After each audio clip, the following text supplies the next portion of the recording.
Chart के ऊपर जब भी फेयर वैल्यू गैप बनते हैं तो हम बुलिश फेयर वैल्यू गैप के सिनेरियो में ये बनने के बाद एक्सपेक्ट करते हैं प्राइस अभी ये फेयर वैल्यू गैप एरिया में थ्रोबैक करेगी और फिर यहाँ से अपसाइड जाना कंटिन्यू करेगी।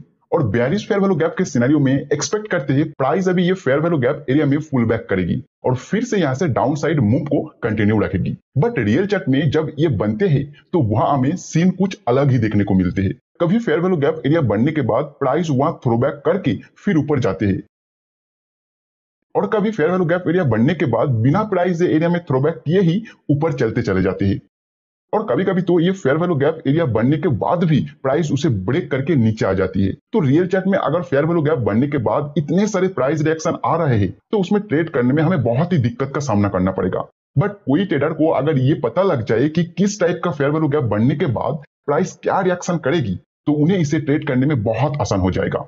जैसे ये आईटीडी सीमेंटेशन स्टॉक का 1 डे टाइम फ्रेम चार्ट पर 15 नवंबर 2023 ये एक फेयर वैल्यू गैप क्रिएट होते हैं और इसे देख के कोई ट्रेडर अगर ये आइडेंटिफाई कर पाते हैं कि प्राइस अभी ये फेयर वैल्यू गैप एरिया तक अभी थ्रोबैक करने का चांस बहुत कम है और यहीं से ये ऊपर जाने का चांस ज्यादा है तो वो यहाँ वेट ना करके अभी बाय कर लेते और इसके बाद जो अच्छा अप मूव आए हुए थे वहां से वो प्रॉफिट कर लेते।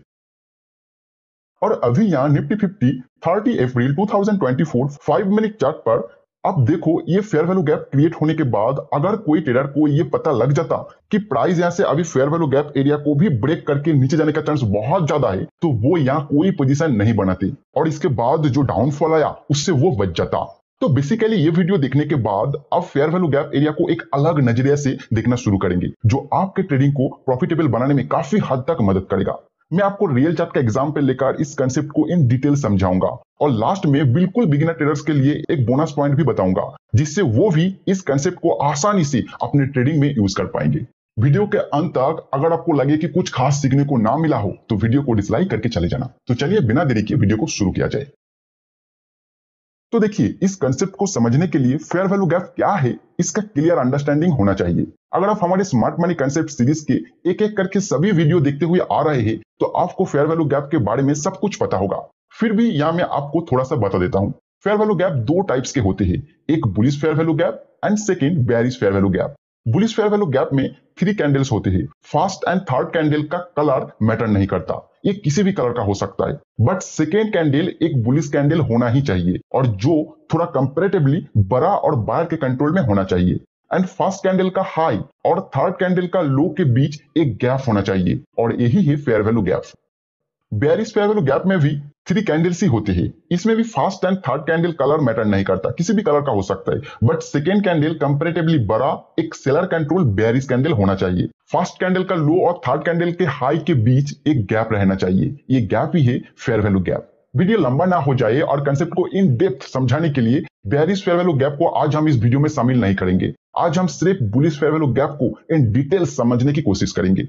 ये 3 कैंडल मिलके बन रहा है फेयर वैल्यू गैप। इसमें से थर्ड वाला कैंडल का बनने का टाइप देख के हम हमारा ट्रेडिंग प्लान को चेंज करेंगे। फर्स्ट, अगर थर्ड कैंडल का क्लोज सेकेंड कैंडल हाई के ऊपर हो रहा है तो अभी फिलहाल price fair value gap area में जाने का चांस कम है और यही से ये कंटिन्यू करके ऊपर जा सकता है। इसमें हमें ट्रेड कैसे लेना है वो हम एग्जाम्पल में जाकर जरूर देखेंगे और प्रैक्टिकल तरीके से देखेंगे। सेकेंड, अगर थर्ड कैंडल इंडिसिशन टाइप का कैंडल है या फिर इसका क्लोज सेकेंड कैंडल हाई के नीचे है तो प्राइस यहाँ से फेयर वैल्यू गैप एरिया तक जाने का और वहां से फिर ऊपर जाएगा इसका चांस ज्यादा है और उसी तरह हम हमारा ट्रेडिंग को प्लान करेंगे। कैसे करेंगे वो हम एग्जाम्पल में जाके अच्छे से समझेंगे। थर्ड, अगर थर्ड कैंडल एक स्ट्रॉन्ग बेयरिश कैंडल है, मतलब इस कैंडल में सेलर ने प्राइस को ज्यादा कंट्रोल किया है तो प्राइस यहाँ से फेयर वैल्यू गैप एरिया में जाने का चांस ज्यादा है और वहां से ये और भी नीचे जाने का चांस है। बट इसको भी हम कैसे ट्रेड कर सकते हैं विथ प्रॉपर ट्रेडिंग प्लान के साथ वो हम एग्जाम्पल में जाके देखेंगे। तो जनरली ये 3 टाइप्स के फेयर वैल्यू गैप आपको चार्ट पर देखने को मिलेंगे। फर्स्ट जो टाइप है इसे समझने के लिए चार्ट पर चले जाते हैं। ये आपके सामने एसबीआई के 1 day time frame chart open है। 8 फरवरी 2024 यह एक फेयर वैल्यू गैप क्रिएट हुआ है जो कि हमारे फर्स्ट टाइप के फेयर वैल्यू गैप है। तो इसमें price fair value gap area तक आने का चांस बहुत कम है। तो सबसे पहले आपको इस सिस्टम में देखना है कि जो फेयर वैल्यू गैप क्रिएट हुआ है वो वैलिड है या नहीं।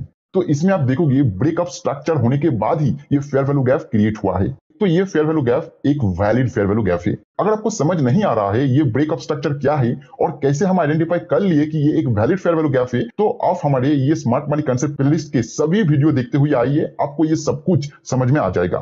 तो इसके बाद अभी आपको देखना है क्या इस सिचुएशन में यहाँ बाय किया जा सकता है।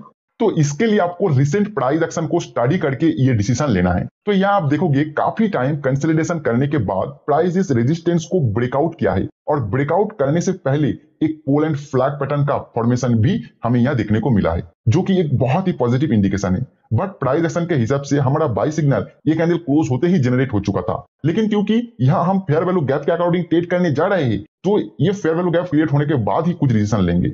तो ये क्रिएट होने के बाद हमें पता चल रहा है ये फर्स्ट टाइप का फेयर वैल्यू गैप है, जिसमें प्राइस इस एरिया तक आने का चांस बहुत कम है। तो यहाँ एंट्री लेने के लिए हमें इस टाइम फ्रेम चार्ट को इससे छोटे टाइम फ्रेम चार्ट पर लेकर चले जाना है। आप यहाँ 5 से 6 गुना नीचे का टाइम फ्रेम चार्ट में जा सकते हो। तो ये 1 डे टाइम फ्रेम चार्ट है, इसको हम 1 आवर टाइम फ्रेम चार्ट में कन्वर्ट कर लेते हैं। यहाँ अभी आपको और प्राइस एक्शन देखना है एंट्री ढूंढने के लिए। अभी कुछ कैंडल्स बनने के बाद फिर से यहाँ एक फेयर वैल्यू गैप क्रिएट हुआ है, और ये जो फेयर वैल्यू गैप है ये सेकेंड टाइप का फेयर वैल्यू गैप है। इसमें price fair value gap area तक थ्रोबैक करने का चांस बहुत ज्यादा है। तो हमें प्राइस ये एरिया तक आने का वेट करना है।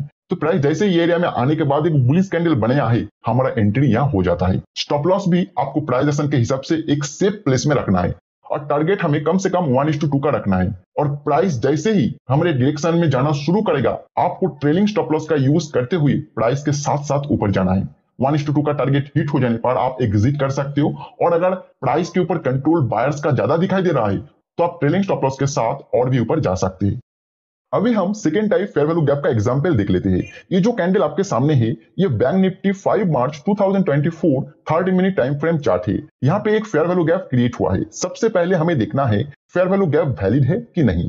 तो यहाँ साफ साफ दिखाई दे रहा है ब्रेक ऑफ स्ट्रक्चर क्रिएट होने के बाद ही ये फेयर वैल्यू गैप क्रिएट हुआ है। तो ये एक वैलिड फेयर वैल्यू गैप है। अभी हमें देखना है प्राइस एक्शन के हिसाब से यहाँ बाय किया जा सकता है या नहीं। तो यहाँ आप देखोगे प्राइस बहुत ही स्ट्रांग ऊपर आने के बाद प्रीवियस ये रेजिस्टेंस एरिया को ब्रेकआउट किया है। अभी उसी रेजिस्टेंस के ऊपर सपोर्ट लेती हुई कुछ टाइम कंसोलिडेशन भी किया। तो चार्ट पैटर्न के हिसाब से एक पोल एंड फ्लैग पैटर्न भी बनते हुए हमें यहाँ दिख रहा है, और अभी फिलहाल इस पोल एंड फ्लैग पैटर्न का ब्रेकआउट हुआ with high buyer control candle के साथ। तो प्राइस एक्शन के हिसाब से भी एक अच्छा बाइंग सिग्नल देखने को हमें मिल रहा है, और ये fair value gap second type का फेयर वैल्यू गैप है। तो प्राइस इस गैप तक थ्रोबैक करके फिर से ऊपर जाने का चांस बहुत ज्यादा है। तो हमें वेट करना है प्राइस एक बार इस एरिया तक आने का। जैसे ही प्राइस ये फेयर वैल्यू गैप के 50% तक आ जाता है तो हमारा बाय एंट्री यहाँ हो जाएगा। प्राइस एक्शन के हिसाब से अभी स्टॉप लॉस रख के कम से कम 1:2 का टारगेट आपको रखना है, और आगे प्राइस जैसे ही आपके डायरेक्शन में जाने लगेगा तो फर्स्ट फेयर वैल्यू गैप में जो भी रूल्स मैंने आपको बताया वो सब आप यहाँ यूज कर सकते हो। अभी हम थर्ड टाइप के फेयर वैल्यू गैप एरिया को देखेंगे। ये जो चार्ट आपके सामने ओपन है ये जी एंटरटेनमेंट 11 अगस्त 2023 का 1 डे टाइम फ्रेम चार्ट है। इसमें थर्ड टाइप का फेयर वैल्यू गैप क्रिएट हुआ है, और ये फेयर वैल्यू गैप एक वैलिड है एंड प्राइस एक्शन के अकॉर्डिंग यहाँ बाय सिग्नल भी जनरेट हुआ है। लेकिन प्राइस एक्शन के अकॉर्डिंग ही ये प्राइस बहुत ही स्ट्रेच हो चुका है, तो फिलहाल यहाँ बाय नहीं करना चाहिए। प्राइस अगर फेयर वैल्यू गैप एरिया तक आ रहे हैं तो ही हम बाय करने के लिए सोचेंगे, बट क्योंकि ये एक थर्ड टाइप का फेयर वैल्यू गैप है तो प्राइस इस फेयर वैल्यू गैप एरिया से भी नीचे जाने का चांस बहुत ज्यादा है। तो हम बहुत ही सोच समझ के इसमें ट्रेड करेंगे। इसमें पहले प्राइस को फेयर वैल्यू गैप तक आने देना है, फिर इसी एरिया में ही प्राइस एक्शन के अकॉर्डिंग एक स्ट्रॉन्ग बाय सिग्नल जनरेट होना चाहिए जिसमें वॉल्यूम भी प्राइस को सपोर्ट कर रहा है। याद रखिए ये बाय सिग्नल बहुत ही स्ट्रॉन्ग होना चाहिए। अभी जहां पे बाय सिग्नल जनरेट हुआ है वो पॉइंट अगर फेयर वैल्यू गैप कैंडल के हाई से नीचे है तो वहां से आपको एक ट्रेंड लाइन खींच लेना है, और फिलहाल आपका टारगेट जो है वो यहां तक आपको कंसीडर करना है। अभी स्टॉप लॉस लगाने के लिए आपको इस 1 डे टाइम फ्रेम को 1 आवर टाइम फ्रेम में कन्वर्ट कर लेना है, और यहाँ आपको प्राइस एक्शन के अकॉर्डिंग स्टॉप लॉस लगा लेना है। टारगेट तो आपको पहले ही मिल चुका है तो वहां सेट कर लीजिए। आगे जाके जब टारगेट हिट हो रहा है तो आप एग्जिट कर जाइए, क्योंकि याद रखिए आप फेयर वैल्यू गैप टाइप 3 को ट्रेड करने जा रहे हैं। जब तक ना प्राइस उस फेयर वैल्यू गैप एरिया का जो कैंडल है उसका हाई के ऊपर जा रहा है तब तक बहुत ज्यादा चांस है कि प्राइस यहाँ से स्पीड से नीचे गिरना शुरू करेगा। तो आपको ऐसा सिचुएशन में एग्जिट कर ही जाना है। आगे जाके फिर अगर आपको कोई सिग्नल मिल रहा है तो आप दोबारा एंट्री कर लेना, लेकिन जब तक ना इसके ऊपर जा रहा है प्राइस तब तक आपको टारगेट हिट होने पर एग्जिट कर जाना है। अभी हम बिगिनर्स के लिए एक बोनस पॉइंट बताने वाले हैं जिसके हेल्प से वो भी एक अच्छा फेयर वैल्यू गैप एरिया को ढूंढ पाएंगे जिसमें वो गलत होने का चांस बहुत कम हो जाएगा। तो देखिए जहां भी और जिस भी टाइम फ्रेम में आप चार्ट के ऊपर फेयर वैल्यू गैप ढूंढ के निकाले हो वह आप पहले सब कुछ क्राइटेरिया देख लीजिए जो भी मैंने आपको वीडियो में बताया है। लास्ट में आपको इस चार्ट के ऊपर 10 पीरियड सिंपली मूविंग एवरेज और 30 पीरियड एक्सपोनेंशियल मूविंग एवरेज को प्लॉट कर लेना है।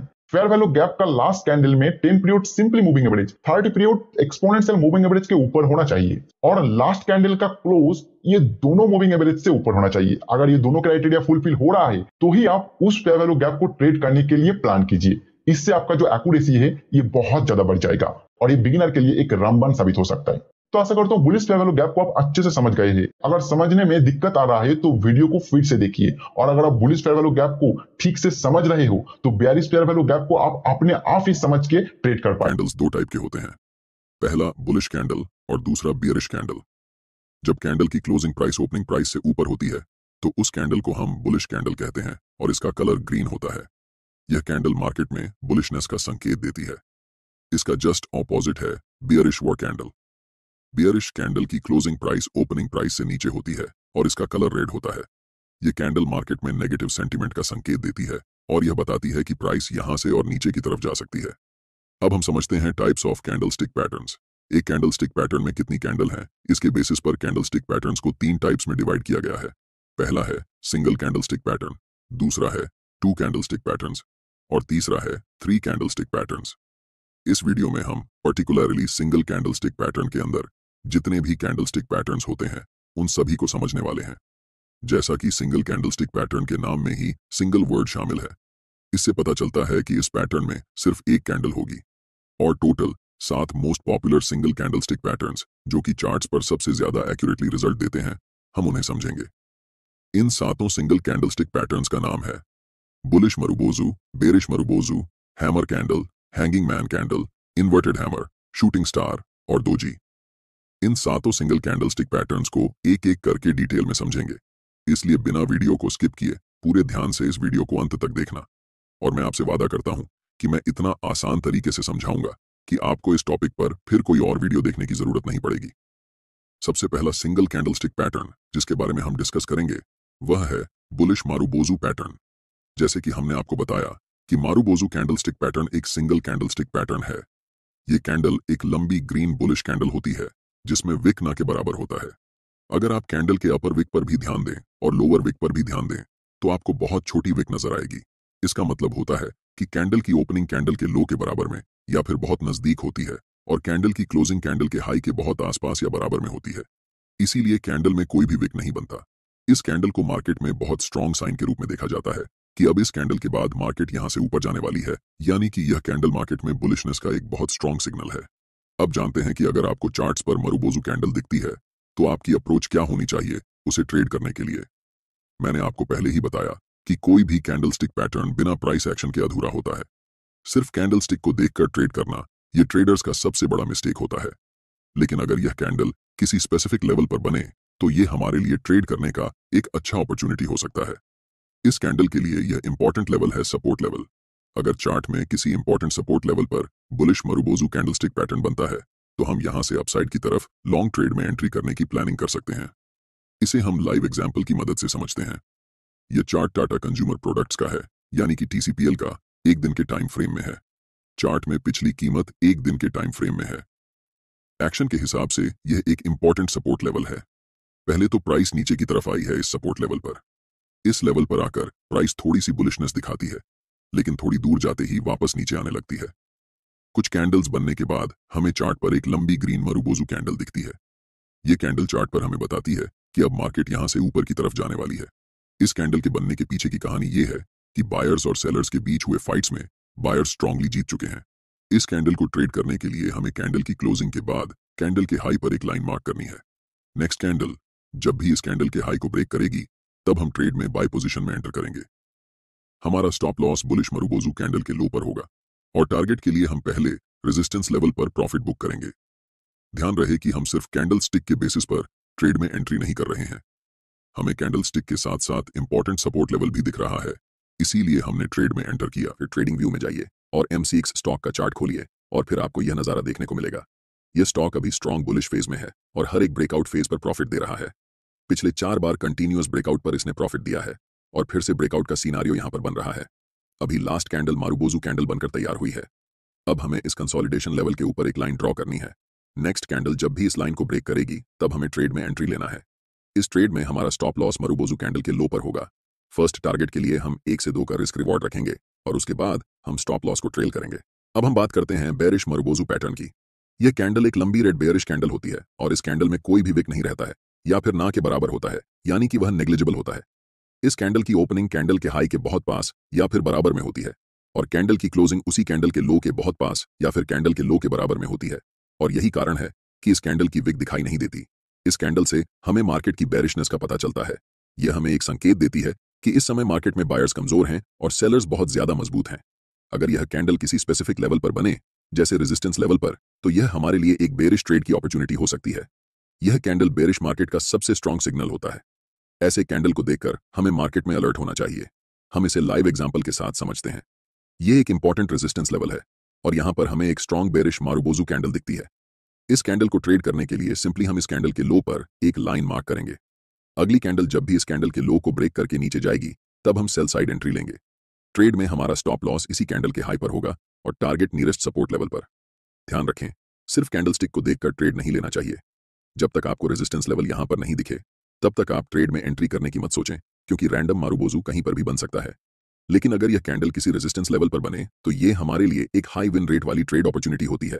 अगला मोस्ट इंपॉर्टेंट कैंडल है हैमर कैंडल स्टिक पैटर्न। इस कैंडल की बॉडी की साइज बहुत छोटी होती है और अपर विक बहुत छोटी या फिर नहीं होती है, लेकिन लोअर विक की साइज बॉडी की कंपैरिजन में 2 से 3 गुना बड़ी होती है। यह कैंडल डाउन ट्रेंड के बाद बनती है और यह हमें संकेत देता है कि प्राइस अब यहां से ऊपर की तरफ जाने वाली है।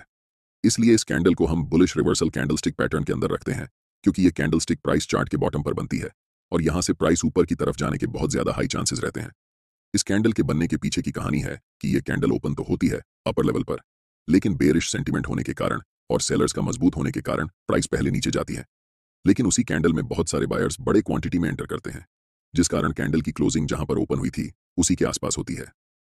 यह कैंडल हमें बताती है कि सेलर्स और बायर्स के बीच हुई लड़ाई में सेलर्स हार चुके हैं और बायर्स अपना दबदबा बना चुके हैं। इस कैंडल का कलर रेड या फिर ग्रीन दोनों हो सकता है। कैंडल की क्लोजिंग अगर हाई के नजदीक है तो यह बुलिश कैंडल होगी, फिर चाहे उस कैंडल का कलर रेड हो या ग्रीन, इससे कोई फर्क नहीं पड़ता।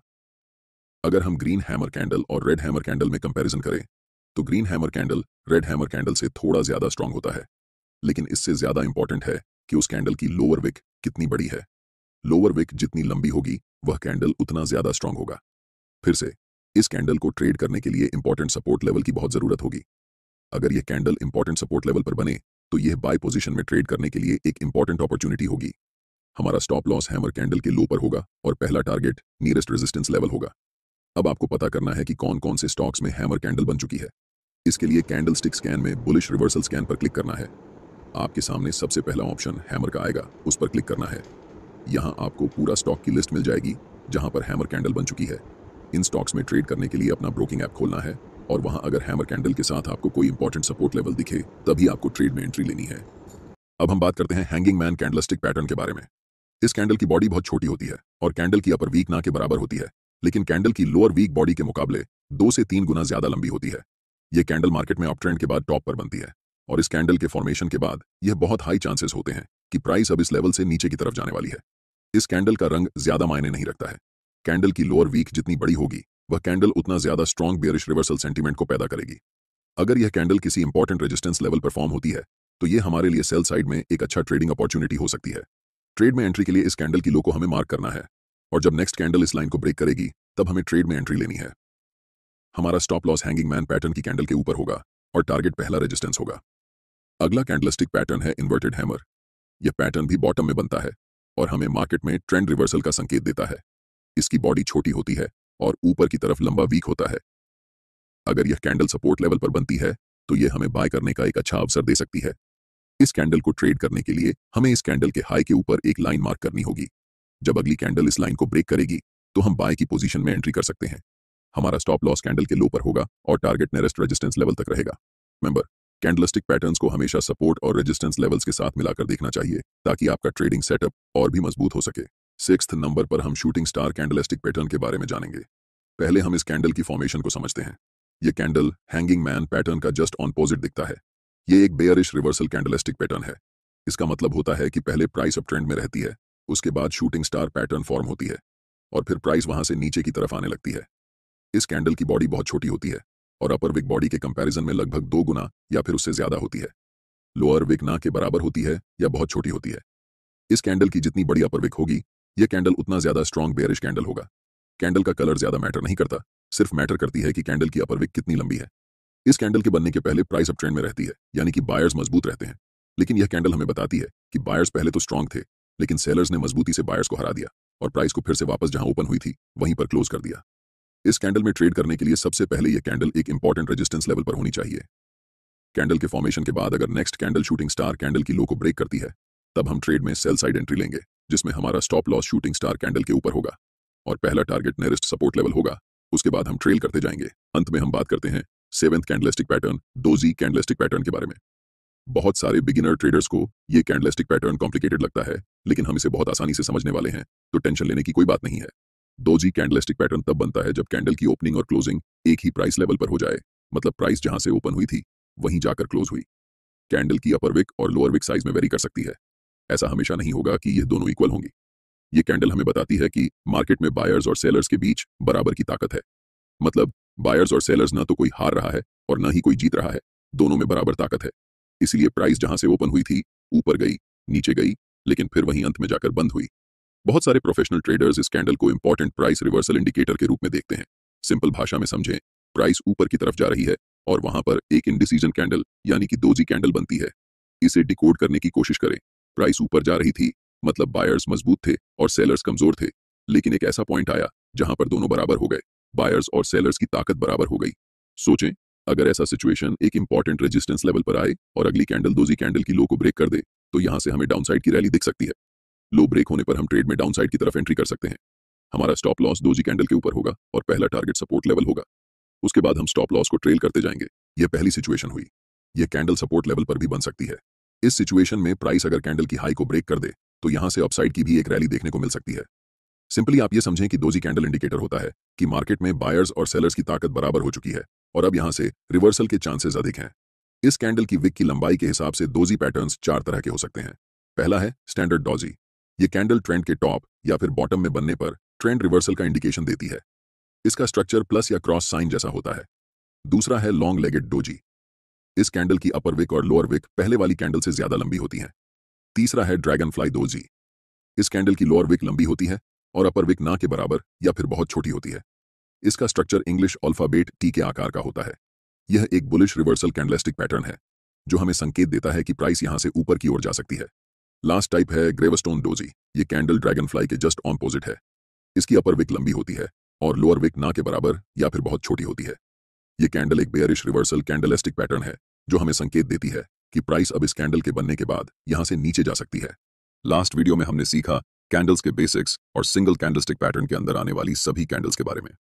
प्लेलिस्ट का लिंक डिस्क्रिप्शन में है। चार्ट्स को एनालाइज करने के लिए हर एक बिगिनर ट्रेडर को कैंडलस्टिक पैटर्न अच्छे से पता होना चाहिए, क्योंकि कैंडल्स ही आपको उस समय चार्ट्स पर चल रहे बिहेवियर, इमोशन और साइकोलॉजी की पूरी जानकारी देती हैं। लेकिन हर किसी को इन्हें रीड करना नहीं आता और ऐसे लोग मार्केट में रैंडम डिसीजन लेकर ट्रेड करते हैं और लॉस हो जाता है। इसलिए आप सभी नए ट्रेडर्स के लिए यह जानना बहुत इंपॉर्टेंट है कि कैंडलस्टिक पैटर्न कैसे प्राइस एक्शन के साथ काम करता है, क्योंकि सिर्फ कैंडलस्टिक को पहचान कर ट्रेड में एंट्री करना यह बहुत स्टूपिड ट्रेडर की निशानी होती है।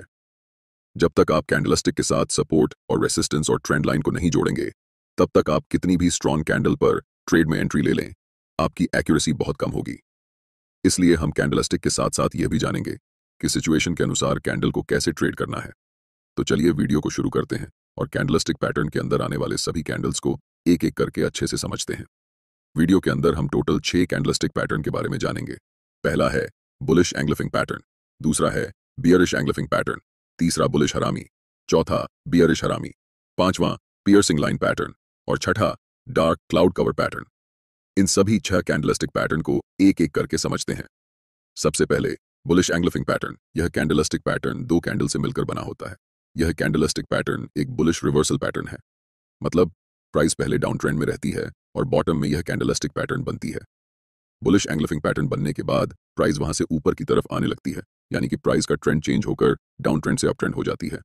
इस पैटर्न की पहली कैंडल सामान्यतः एक छोटी रेड कैंडल होती है और दूसरी कैंडल एक बड़ी ग्रीन बुलिश कैंडल होती है। बुलिश एंग्लिफिंग कैंडल इसलिए कहते हैं क्योंकि पहली छोटी रेड कैंडल को दूसरी बड़ी ग्रीन कैंडल ने पूरी तरह से एंग्लफ कर लिया होता है। यह कैंडल हमें बताती है कि बायर्स और सेलर्स के बीच अब बायर्स डोमिनेट कर रहे हैं, इसलिए प्राइस यहां से ऊपर की तरफ जा सकती है। इस पर हमने आपको बताया था कि सिर्फ कैंडलस्टिक पैटर्न को देखकर ट्रेड में एंट्री नहीं करना है। कैंडल्स के साथ साथ सपोर्ट और रेसिस्टेंस का होना इंपॉर्टेंट है, क्योंकि यह बुलिश एंग्लिफिंग है, यानी कि बुलिश रिवर्सल कैंडल्स में आती है। इसलिए यहां पर हम एक स्ट्रॉन्ग सपोर्ट एरिया ढूंढेंगे। अगर हमें यह कैंडल सपोर्ट एरिया में दिखती है, तब हम बाय पोजीशन में एंट्री की प्लानिंग कर सकते हैं। ट्रेड में एंट्री करने के लिए हमें बड़ी ग्रीन कैंडल के हाई पर एक लाइन मार्क करनी होगी। जब भी प्राइस इस लाइन को ब्रेक करेगी, तब हम ट्रेड में एंट्री लेंगे। हमारा स्टॉप लॉस उस कैंडल के लो पर होगा और टारगेट नियरेस्ट रेसिस्टेंस लेवल। यहां पर हमने आपको सपोर्ट का उदाहरण देकर बताया कि कैसे ट्रेड में एंट्री करना है। आप सपोर्ट की जगह ट्रेंड लाइन का भी इस्तेमाल कर सकते हैं, क्योंकि दोनों का फंक्शन सेम ही होता है। चलिए अब हम लाइव एग्जाम्पल की मदद से समझते हैं। स्क्रीन पर दिख रहा चार्ट बैंक ऑफ बड़ौदा का 1 डे टाइम फ्रेम में है और यहां पर एक बुलिश इंगुल्फिंग कैंडलस्टिक पैटर्न बन चुका है। अब हम चार्ट पर सपोर्ट, रेजिस्टेंस और ट्रेंड लाइन को ढूंढने की कोशिश करते हैं। हमें दिख रहा है कि चार्ट पर इन प्राइस पॉइंट्स को मिलाकर हम एक ट्रेंड लाइन खींच सकते हैं। इसी तरह चार्ट के ऊपरी हिस्से में भी एक ट्रेंड लाइन खींच सकते हैं। बुलिश इंगुल्फिंग कैंडल के पास नीचे एक महत्वपूर्ण सपोर्ट है और दूसरी अपर ट्रेंड लाइन को ब्रेक करके ऊपर में क्लोज हुई है। इस सिचुएशन में ट्रेड लेने के लिए हमारे पास दो मुख्य कारण हैं। पहला कि यहां पर एक महत्वपूर्ण ट्रेंड लाइन का ब्रेकआउट हुआ है और दूसरा कि यह कैंडल बुलिश इंगुल्फिंग कैंडल है। ट्रेड में एंट्री करने के लिए हम बुलिश इंगुल्फिंग कैंडल के हाई पर एक लाइन मार्क करेंगे। नेक्स्ट टाइम जब भी प्राइस इस लाइन को ब्रेक करेगी, तब हम ट्रेड में एंट्री लेंगे। हमारा स्टॉप लॉस सपोर्ट एरिया के नीचे होगा और टारगेट के लिए हम नियरेस्ट रेजिस्टेंस को रखेंगे। ऐसे ट्रेड की एक्यूरेसी हमेशा अच्छी होती है। लेकिन ध्यान रहे कि छोटे टाइम फ्रेम में मैनिपुलेशन ज्यादा होने के कारण इसकी एक्यूरेसी कम हो सकती है। लेकिन जब भी आप 4 आवर या फिर 1 डे टाइम फ्रेम में आएंगे, तो आपको ऐसे ट्रेड्स की एक्यूरेसी बहुत अच्छी नजर आएगी। अब हम बात करते हैं बेयरिश इंगुल्फिंग पैटर्न की। यह पैटर्न बुलिश इंगुल्फिंग के जस्ट अपोजिट होता है। यह भी एक बेयरिश रिवर्सल कैंडलस्टिक पैटर्न है। जैसा कि आपको पता है कि यह कैंडल भी दो कैंडल से मिलकर बनती है। पहली candle small bullish green candle होती है और दूसरी कैंडल एक लंबी रेड कैंडल होती है। यह कैंडल चार्ट पर टॉप पर बनती है। इस कैंडल के पहले प्राइस अप ट्रेंड में होती है और जब यह कैंडल फॉर्म होती है, यह संकेत होता है कि प्राइस अब यहां से नीचे की तरफ जा सकती है। इस कैंडल की फॉर्मेशन हमें बताती है कि बायर्स और सेलर्स के बीच हुई लड़ाई में सेलर्स ने बायर्स को हराकर अपना दबदबा कायम कर लिया है। बेयरिश इंगुल्फिंग पैटर्न चार्ट पर पहचानने के लिए हमें पहले कैंडल की विक को कंसिडर नहीं करना होता है। हम सिर्फ पहले कैंडल की बॉडी को कंसिडर करते हैं और जब दूसरी कैंडल पहली वाली कैंडल की बॉडी को पूरी तरह से एंगुल्फ कर लेती है, तब हम उसे इंगुल्फिंग कैंडल कहते हैं। यही कंडीशन बुलिश इंगुल्फिंग कैंडल में भी होती है और बेयरिश इंगुल्फिंग कैंडल में भी। अगर यह कैंडल किसी महत्वपूर्ण रेजिस्टेंस एरिया या फिर रेजिस्टेंस ट्रेंड लाइन पर बनती है, तो हमारे लिए यह एक महत्वपूर्ण डाउनसाइड यानी सेल ट्रेड अपॉर्चुनिटी होती है। इस कैंडल को ट्रेड करने के लिए बैंक ऑफ बड़ौदा के चार्ट पर नजर डालते हैं। यह चार्ट 1 डे टाइम फ्रेम में है। चार्ट पर यह प्राइस लेवल एक महत्वपूर्ण रेजिस्टेंस लेवल है और इस रेजिस्टेंस लेवल पर हमें एक बेयरिश इंगुल्फिंग कैंडलस्टिक पैटर्न फॉर्म होता नजर आ रहा है। यहां हमारे पास दो कंफर्मेशन है। पहला कि यह एक महत्वपूर्ण रेजिस्टेंस लेवल है और दूसरा कि यहां बेयरिश इंगुल्फिंग पैटर्न बना हुआ है। ट्रेड लेने के लिए हम कैंडल की लो पर मार्क करेंगे। अगर नेक्स्ट कैंडल या आने वाली कोई भी कैंडल इस लाइन को ब्रेक करेगी, तो हम सेल ट्रेड में एंट्री लेंगे। ट्रेड में हमारा स्टॉप लॉस रेजिस्टेंस लेवल के ऊपर होगा और टारगेट पहले सपोर्ट एरिया में होगा। नेक्स्ट कैंडल की बात करें तो यह है बुलिश हरामी कैंडल पैटर्न। जैसा कि आपको दिख रहा है, पैटर्न में दो कैंडल्स होते हैं और यह इंडिकेट करता है कि डाउन ट्रेंड अब खत्म हो चुका है और इस कैंडल के बाद यहां से अप ट्रेंड शुरू होने वाला है। इस कैंडल का हरामी शब्द जापानी भाषा से लिया गया है, जिसका मतलब होता है प्रेग्नेंट वुमेन, और इसका सिर्फ एक रीजन है कि बुलिश हरामी पैटर्न का ग्राफिक रिप्रेजेंटेशन एक प्रेग्नेंट वुमेन जैसा दिखता है। इस कैंडल में पहली कैंडल बड़ी बेयरिश रेड कैंडल होती है और यह कैंडल बियर स्टैंड का हिस्सा होती है और इसके बाद अगली कैंडल स्मॉल ग्रीन कैंडल होती है, जिसकी बॉडी प्रीवियस कैंडल के मुकाबले बहुत छोटी होती है और इस कैंडल की अपर और लोअर वीक भी छोटी होती है। दूसरी कैंडल की बॉडी प्रीवियस कैंडल की बॉडी के अंदर होती है। आदर्श रूप में इस पैटर्न की पहली कैंडल दूसरी कैंडल से 4 गुना ज्यादा बड़ी होती है। यह पैटर्न तब अच्छे से काम करता है जब इस पैटर्न की सेकंड कैंडल, जो कि ग्रीन होती है, उसकी वीक बहुत छोटी हो। यह पैटर्न हमें बताता है कि बायर्स और सेलर्स के बीच हुई लड़ाई में बायर्स मजबूत नजर आ रहे हैं और यह हमारे लिए संकेत हो सकता है कि प्राइस अब यहां से ऊपर जा सकती है। लेकिन ऐसी सिचुएशन में ट्रेड लेना हमारे लिए रिस्की होता है जब तक प्राइस इस पैटर्न की पहली बड़ी रेड कैंडल की हाई को ब्रेक न कर दे। इसलिए ट्रेड एंट्री क्राइटेरिया को ध्यान से समझना चाहिए। पहली बात कि यह candle important support level area या फिर ट्रेंड लाइन पर होना चाहिए। ट्रेड में एंट्री करने के लिए दूसरी बात, कैंडल के हाई पर एक लाइन मार्क करेंगे। अगर प्राइस फ्यूचर में कभी भी इस लाइन को ब्रेक करेगी तभी हम ट्रेड में एंट्री लेंगे। ट्रेड में एंट्री लेने के बाद हमारा स्टॉप लॉस सपोर्ट एरिया के नीचे होगा और टारगेट नियरेस्ट रेजिस्टेंस लेवल। इस तरह से अगर हम ट्रेड में एंट्री करेंगे तो हमारी ट्रेड की एक्यूरेसी अच्छी होगी। नेक्स्ट कैंडल है बेयरिश हरामी कैंडल। यह कैंडल मार्केट के टॉप पर बनता है और संकेत देता है कि प्राइस अब यहां से नीचे जाने वाली है। इस कैंडल के बनने से पहले प्राइस अप ट्रेंड में होती है और जब यह कैंडल बनती है तो प्राइस वहां से नीचे की तरफ आने के चांसेस बढ़ जाते हैं। इस पैटर्न में पहली कैंडल बड़ी ग्रीन कैंडल होती है और दूसरी कैंडल छोटी रेड कैंडल होती है। पहली कैंडल दूसरी कैंडल को पूरी तरह इंगल्फ कर लेती है और दूसरी कैंडल की जितनी ज्यादा वीक छोटी होगी यह पैटर्न उतना ही सही से काम करेगा। आदर्श रूप में पहली कैंडल की बॉडी की साइज छोटी कैंडल से 4 गुना ज्यादा बड़ी होती है। अगर यह कैंडल किसी इंपॉर्टेंट रेजिस्टेंस लेवल या फिर ट्रेंड लाइन पर बनती है तो हमारे लिए यह एक सेल साइड की ट्रेडिंग अपॉर्चुनिटी हो सकती है। ट्रेड में एंट्री करने के लिए हमारे पास 2 कंफर्मेशन होने चाहिए। पहला, एक इंपॉर्टेंट रेजिस्टेंस लेवल और दूसरा बेयरिश हरामी पैटर्न। जब चार्ट्स पर इस कैंडल की फॉर्मेशन कंप्लीट हो जाए तब हम कैंडल के लो पर एक लाइन मार्क करेंगे और जब प्राइस उस कैंडल के लो को ब्रेक करेगी तब हमें ट्रेड में एंट्री करनी है। हमारा स्टॉप लॉस रेजिस्टेंस एरिया के ऊपर होगा और टारगेट पहले सपोर्ट लेवल। यह कैंडल बताती है कि पहले बायर्स स्ट्रांग थे लेकिन अब सेलर्स के पास भी मार्केट कंट्रोल आ रहा है जिसके कारण प्राइस नीचे जा सकती है। अब 2 और 2 कैंडलस्टिक पैटर्न्स के बारे में बात करेंगे। पहला पियर्सिंग लाइन पैटर्न और दूसरा डार्क क्लाउड कवर पैटर्न। पहले बात करते हैं पियर्सिंग लाइन पैटर्न की। पियर्सिंग लाइन पैटर्न एक बुलिश रिवर्सल कैंडलस्टिक पैटर्न है। यह कैंडल हमें संकेत देती है कि डाउन ट्रेंड अब खत्म हो चुका है और इस कैंडल के बाद अप ट्रेंड शुरू होने वाला है। पैटर्न की पहली कैंडल एक लंबी रेड कैंडल होती है जो कि मार्केट में पहले से चल रहे डाउन ट्रेंड का हिस्सा होती है। इसके ठीक बाद अगली कैंडल एक स्ट्रॉन्ग ग्रीन कैंडल होती है जिसकी ओपनिंग नीचे होती है लेकिन क्लोजिंग प्रीवियस कैंडल के 50% के ऊपर होती है। अगर चार्ट्स में दूसरी कैंडल की वॉल्यूम पहली कैंडल से ज्यादा हो तो यह माना जाता है कि बायर्स स्ट्रांग हैं और अधिक क्वांटिटी में ट्रेड में एंट्री ले रहे हैं। यह कैंडल संकेत देती है कि सेलर्स और बायर्स के बीच बायर्स मार्केट को डोमिनेट करने वाले हैं और प्राइस यहां से ऊपर जाने वाली है। चूंकि यह बुलिश रिवर्सल कैंडलस्टिक पैटर्न है, इस ट्रेड को करने के लिए यह कैंडल एक इंपॉर्टेंट सपोर्ट लेवल एरिया या फिर ट्रेंड लाइन पर होनी चाहिए। ट्रेड में एंट्री के लिए दूसरी कैंडल के हाई पर मार्क करेंगे और जब भी नेक्स्ट कैंडल इस लाइन को ब्रेक करके ऊपर निकलेगी तब हम ट्रेड में एंट्री करेंगे। हमारा स्टॉप लॉस सपोर्ट एरिया के नीचे होगा और पहला टारगेट फर्स्ट रेजिस्टेंस लेवल पर होगा। इस कैंडल का जस्ट ऑपोजिट है डार्क क्लाउड कवर पैटर्न।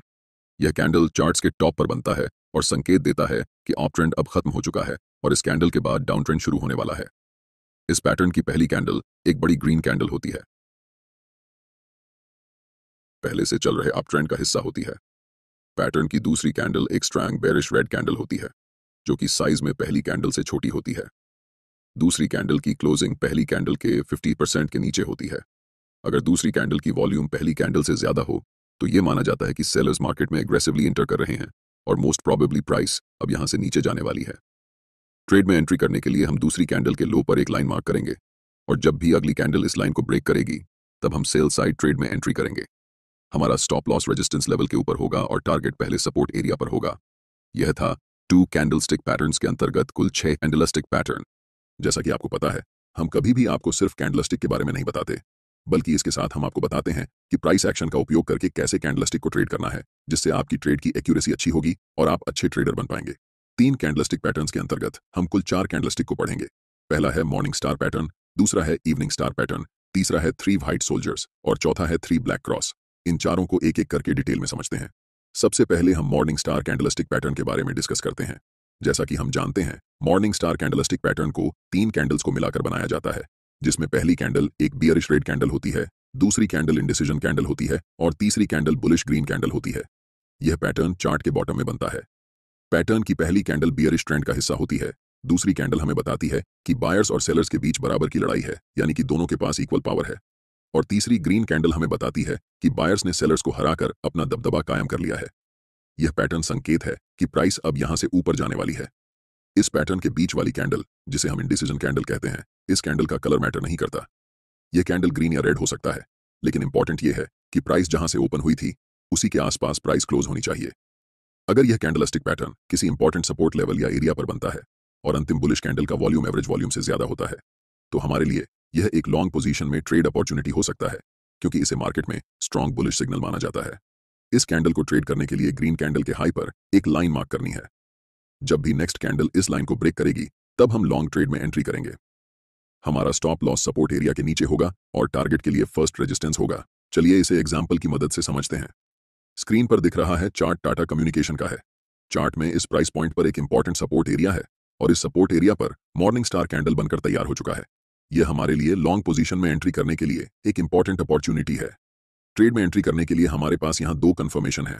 पहला, यह एक इंपॉर्टेंट सपोर्ट एरिया है और दूसरा, यह मॉर्निंग स्टार कैंडलस्टिक पैटर्न बनकर तैयार हो चुका है। ट्रेड में एंट्री करने के लिए मॉर्निंग स्टार कैंडलस्टिक पैटर्न की अंतिम कैंडल के हाई पर एक लाइन मार्क करेंगे। अगली कैंडल जब भी इस लाइन को ब्रेक करेगी तब हम लॉन्ग पोजीशन में एंट्री करेंगे। हमारा स्टॉप लॉस सपोर्ट एरिया के नीचे होगा और टारगेट पहले रेजिस्टेंस लेवल पर होगा। अब हम दूसरे कैंडलस्टिक पैटर्न के बारे में बात करते हैं। नेक्स्ट कैंडलस्टिक पैटर्न है इवनिंग स्टार पैटर्न। यह candlestick pattern morning star candlestick pattern के जस्ट ऑपोजिट होता है और यह पैटर्न भी 3 कैंडल्स को मिलाकर बनाया जाता है। पहली कैंडल बुलिश ग्रीन कैंडल होती है, दूसरी कैंडल इंडिसीजन कैंडल होती है और तीसरी कैंडल बियरिश रेड कैंडल होती है। पैटर्न की पहली कैंडल अप ट्रेंड का हिस्सा होती है, जो हमें बताती है कि अभी तक तो बायर्स मजबूत हैं, लेकिन अगली इंडिसीजन कैंडल हमें बताती है कि बायर्स और सेलर्स की ताकत अब बराबर हो गई है और अंतिम कैंडल हमें बताती है कि सेलर्स ने बायर्स को हराकर अपना दबदबा कायम कर लिया है। इस पैटर्न की फॉर्मेशन के बाद यह बहुत ज्यादा चांस होता है कि प्राइस अब यहां से नीचे जाएगी। अगर यह कैंडल किसी इंपॉर्टेंट रेजिस्टेंस लेवल पर बने तो हमारे लिए यह एक शॉर्ट ट्रेड का अवसर हो सकता है। ऐसी स्थिति में ट्रेड में एंट्री के लिए इवनिंग स्टार की तीसरी कैंडल के लो पर एक लाइन मार्क करेंगे। अगली कैंडल जब भी इस लाइन को ब्रेक करेगी तब हम ट्रेड में एंट्री लेंगे। इसमें हमारा स्टॉप लॉस रेजिस्टेंस लेवल के ऊपर होगा और टारगेट पहले सपोर्ट लेवल या एरिया पर होगा। इस तरह से हम इवनिंग स्टार कैंडलस्टिक पैटर्न को ट्रेड करेंगे। अब हम तीसरी मोस्ट इंपॉर्टेंट कैंडलस्टिक पैटर्न के बारे में बात करेंगे, जो है 3 व्हाइट सोल्जर्स पैटर्न। यह कैंडलस्टिक पैटर्न भी 3 कैंडल्स को मिलाकर बनाया जाता है। इस पैटर्न की पहली, दूसरी और तीसरी कैंडल बड़ी ग्रीन कैंडल होती है। यह एक बुलिश रिवर्सल पैटर्न है, यानी कि पहले प्राइस डाउन ट्रेंड में रहती है और जब यह तीनों कैंडल फॉर्म होती हैं तब प्राइस वहां से ऊपर की तरफ जाने लगती है। यह कैंडलस्टिक पैटर्न हमें बताता है कि अब मार्केट का कंट्रोल बायर्स के हाथ में है और मोस्ट प्रोबेबली अब यहां से प्राइस ऊपर जाने वाली है। हर एक कैंडल की ओपन और क्लोज प्रीवियस कैंडल से थोड़ी ऊपर होती है, जैसे कि दूसरी कैंडल की ओपन और क्लोज पहली कैंडल की ओपन और क्लोज से थोड़ी ऊपर है और तीसरी कैंडल की ओपन और क्लोज दूसरी कैंडल के ओपन और क्लोज से थोड़ी ऊपर है। दूसरा मोस्ट इंपॉर्टेंट फीचर इस कैंडलस्टिक पैटर्न का यह है कि इस पैटर्न में तीनों कैंडल्स की लंबाई लगभग बराबर होती है। क्योंकि यह एक बुलिश रिवर्सल पैटर्न है, तो अगर यह पैटर्न किसी इंपॉर्टेंट सपोर्ट एरिया में बने तो हमारे लिए लॉन्ग पोजीशन में एंट्री करने का एक बेहतरीन मौका हो सकता है। अब हम समझते हैं कि ट्रेड में एंट्री और एग्जिट कैसे करेंगे। ट्रेड में एंट्री करने के लिए तीसरी कैंडल के हाई पर हम एक लाइन मार्क करेंगे। अगली कैंडल जब भी इस लाइन को ब्रेक करेगी तब हम बाय पोजीशन में एंट्री लेंगे। इस ट्रेड में हमारा स्टॉप लॉस सपोर्ट एरिया के नीचे होगा और टारगेट के लिए हम पहले रेजिस्टेंस लेवल को रखेंगे। अब हम चौथे सबसे महत्वपूर्ण कैंडलस्टिक पैटर्न के बारे में पढ़ेंगे। हम इस कैंडलस्टिक पैटर्न को कहते हैं 3 काले क्रो पैटर्न। यह कैंडलस्टिक पैटर्न 3 सफेद सोल्जर्स पैटर्न के बिल्कुल विपरीत होता है। चार्ट्स पर यह कैंडल हमें बताती है कि अपर ट्रेंड अब खत्म हो चुका है और यहां से डाउन ट्रेंड शुरू होने वाला है। इस पैटर्न की पहली, दूसरी और तीसरी कैंडल बिल्कुल एक जैसी होती है। जैसा कि आप देख सकते हैं, तीनों कैंडल का रंग रेड होता है। हर एक कैंडल की ओपनिंग और क्लोजिंग पहली कैंडल की ओपनिंग और क्लोजिंग से थोड़ी नीचे होती है, जैसे कि दूसरी कैंडल की ओपनिंग और क्लोजिंग पहली कैंडल की ओपनिंग और क्लोजिंग से थोड़ा नीचे है और तीसरी कैंडल की ओपनिंग और क्लोजिंग दूसरी कैंडल की ओपनिंग और क्लोजिंग से थोड़ा नीचे है। दूसरा सबसे महत्वपूर्ण फीचर यह है कि तीनों कैंडल की साइज लगभग समान होती है और साथ ही कैंडल्स की वीक साइज में छोटी होती है। अगर यह कैंडलस्टिक पैटर्न किसी महत्वपूर्ण रेजिस्टेंस लेवल पर दिखता है तो हमारे लिए यह एक महत्वपूर्ण सेल ट्रेड का अवसर हो सकता है। ट्रेड में एंट्री करने के लिए सबसे पहले हमें पैटर्न की अंतिम कैंडल के लो पर एक लाइन मार्क करनी होगी। अगली कैंडल जब भी इस लाइन को ब्रेक करेगी तब हम सेल पोजीशन में एंट्री लेंगे। यहां हमारा स्टॉप लॉस रेजिस्टेंस लेवल के ऊपर होगा और टारगेट के लिए हम पहले सपोर्ट लेवल को रखेंगे। अब हम सभी कैंडलस्टिक